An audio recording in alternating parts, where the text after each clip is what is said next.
Hey there, YouTube. How you doing? Welcome to another beautiful episode of The Joy of God. And your host, as always, Gabriel, as we like to sometimes call ourselves. We're outside enjoying this beautiful weather today. My gosh, here in St. Louis, you go from last Sunday, it was a snowstorm. Now it's summertime. That's beautiful. It cracks me up. But today, I thought we'd go out to the park, enjoy this beautiful weather, enjoy nature.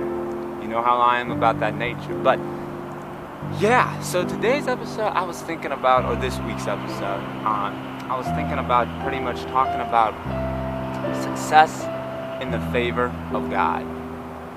By the favor of God, I think, more appropriate. But the point is, last Sunday I had heard of Joel Osteen. If you don't know who he is, he's an amazing preacher. He speaks a good word. And he was talking about our spiritual distinction. And that was really cool. And of course, I'm going to display what books I'm using in the passages so you can follow along.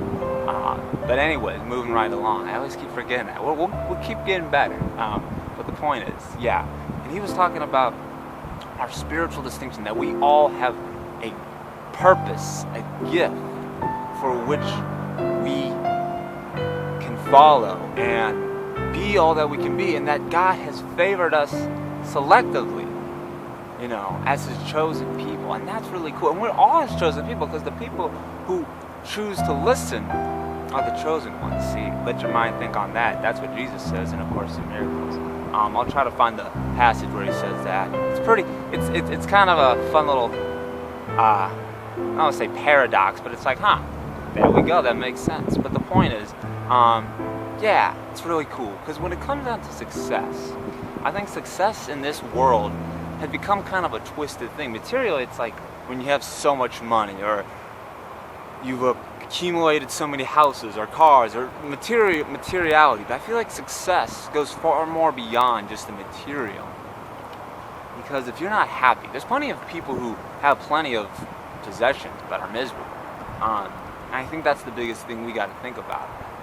What success means. And I think when you have a success grounded on the rock by God, you're going places.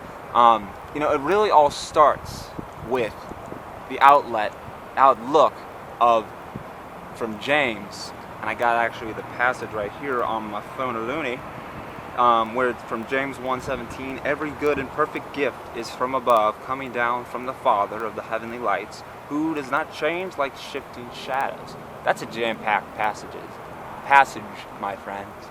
And that's really cool, because every good gift comes down from God. So every good thing that you're going to have is coming from God. And that's pretty cool when you think about it. Because what are the good gifts that come down from God? I mean, you can see them in different ways, but at the end of the day, you really could look at them as miracles. Miracles are pretty much the foundation for which we can establish the reality and naturality of who we really are. That's one of the principles, not necessarily the principles of, in the Course in Miracles, Jesus does talk a lot about miracles, but when you look at miracles, they're convincing because they arise from conviction. That's from the first chapter in the first section, the Principles of Miracles. And that's really cool when you think of it like that. You got to keep track of my timer so I don't go over. Because when you get me going, watch out. But the point is,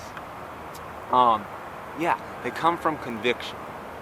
And from that conviction, see, a lot of us, and see, I was thinking about this last night, because, hey, you might think I got it all together, but I can tell you, I'm in it with you guys. We're all in this together.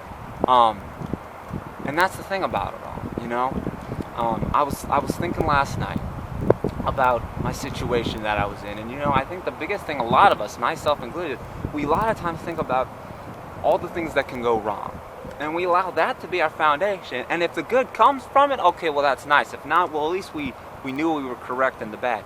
Is that the life you want? Is that a really rewarding life? I don't think so, friends. Hey, you tell me. You tell me. I mean, what you gotta have the outlet on is the thought that you can do this. How can I make this work? That's the thinking you have to start having. That's what I'm working on. And I feel like it is so much more empowering and uplifting. Jesus in A Course in Miracles in chapter 23 in the introduction says, "Walk you in glory with your head held high and fear no evil." I think a lot of us, we get caught up in all the bad that might happen, that it's too much for us to handle. Hey, here's the thing. God has you in your situation for a reason. If he didn't think you could handle it, he wouldn't have had you here. Because here's the thing. What you experience is in proportion to your desire, what you're going through. So if you're dealing with all this bad stuff, it's largely based on your perception. So you've got to shift what's going on in yourself.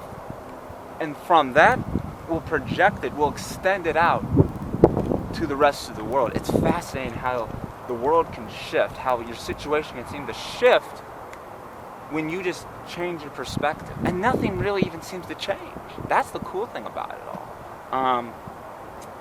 So when you go from the outlet of how can I make this work, you're able to accomplish so much from that perspective, because now you're focused on how to get it done instead of how it can't work.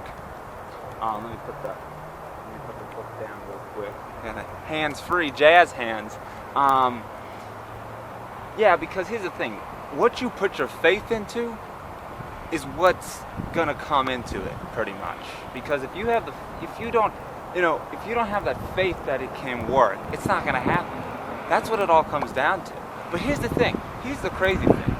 God has given us all a purpose, a gift that we can pursue. Now, I'm not going to try to sugarcoat it. That's saying that right when you start off, man, this book's tripping. It's that wind. It's catching it. Sorry. Anyways, I was getting going. Sorry. When you get going with your gift and with your potential that you have, because we are all worthy of happiness. You got to remember that. Because what you feel you are worthy of is what you will experience in your life. So if you feel you are not worthy of the happiness for which you will seek, it's like you have a toxic dream, because you're almost poisoning yourself with these dreams if you are not willing to go out and pursue them. Whatever they may be.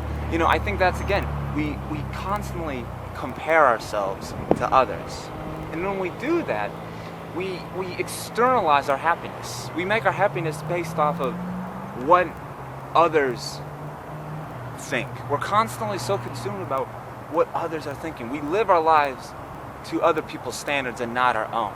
The samurai actually, within the code of Bushido, they believed in themselves to their standard. Now, they did serve, because to be as a samurai was to serve, and that's a whole nother story. But the point is, I don't even know where I was going with this. I got all caught up in the samurai, but what was it? Let me try to retrack right here. We're on the clock. We got to get it going. Sorry about that. Man, I got a brain fart. You get it going. Right. We constantly live too much about how other people want to live. And we never stop to say, hey, am I happy? Am I, enjoying myself?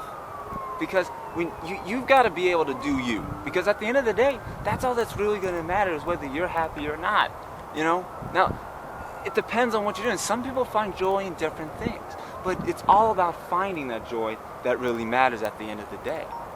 Because if you can't do that, no matter what you're doing, even if you have all the money in the world, you're not going to be happy. You've got to place your trust and favor in God. And from that, you'll be able, it's over. When you do that. Hey, there's a little fly rod on the tripod. Oh, he's gone. But I think that's about time. I get going. I could be going, talking for a hot minute here. I hope that helped. That's something that's helped on my journey. And I hope that when you can start kind of, if these things can help you, I hope that through it, you can find the joy of God. That you can find the joy of God. See, we got to say it a little bit better. That was a little weak that first time. So, Gabriel and the Raw. But anyways, guys, I hope you have a blessed day. I hope it's as beautiful here as it is where you're at. But yeah, like, comment, and subscribe if you like. And I hope you guys have a wonderful day.